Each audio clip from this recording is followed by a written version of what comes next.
राज्यातल्या नगरपालिका निवडणुकांचा बिगुल वाजला आणि याच निवडणुकीत राष्ट्रवादी काँग्रेस पक्षाची भूमिका काय असेल यासाठी आपल्यासोबत आहेत राष्ट्रवादीचे आमदार अमोल मिटकरी. दादा, पक्षाची नेमकं भूमिका आणि रणनीती काय असेल? आत्ताच राज्य निवडणूक आयोगाची पत्रकार परिषद संपन्न झाली, ज्यामध्ये 246 नगर परिषदा राज्यामधल्या आणि 42 नगरपंचायती असा निवडणूक कार्यक्रम जाहीर झाला. 2 डिसेंबरला प्रत्यक्ष निवडणूक होणार आहे आणि 3 डिसेंबरला त्याचा निकाल येणार आहे. आम्ही आत्तापर्यंतच्या काळात लाडकी बहीण योजना अजितदादांनी ही संकल्पना महाराष्ट्रासमोर मांडल्यानंतर विधानसभेमध्ये आपण पाहिलं असेल, त्याचा खूप मोठा फायदा हा राष्ट्रवादी काँग्रेस पक्षाला झाला. कारण 5 आमदार निवडून येणार नाहीत असं चित्र दाखवलं जात असताना 40+ आम्ही झालो.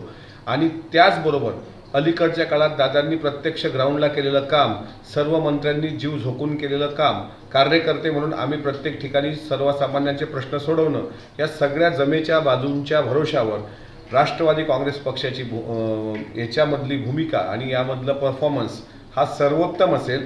महायुती म्हणून आम्ही सर्व एकत्र लढलो पाहिजे अशी राष्ट्रवादी काँग्रेस पक्षाची प्रामाणिकपणे भूमिका आहे. पण काही ठिकाणी त्या पक्षाच्या आपल्या पक्षाच्या त्या वरिष्ठांनी तिथं निर्णय घेण्याचे अधिकारसुद्धा आम्हाला दिलेले आहेत. आमची भावना आहे महायुती म्हणून एकत्र लढलो पाहिजे. जर महायुती म्हणून एकत्र लढलो तर विरोधकांना मोठा त्या ठिकाणी सेटबॅक बसेल.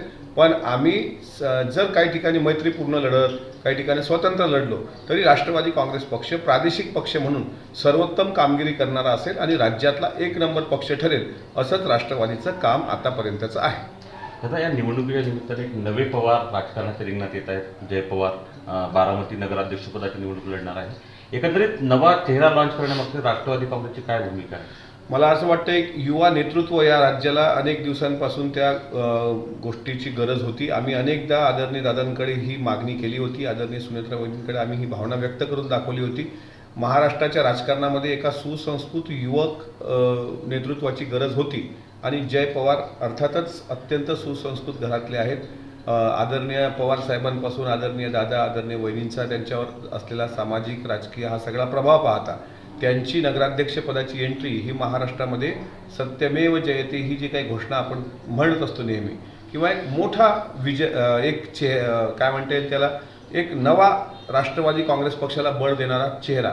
आणि विशेष म्हणजे अलीकडच्या काळात पवार परिवारामध्ये राष्ट्रवादी काँग्रेस पक्षामध्ये एक सुसंस्कृत युवा चेहरा म्हणून जय पवार ही आपल्या कार्याची छाप महाराष्ट्राच्या राजकारणात पाडतील.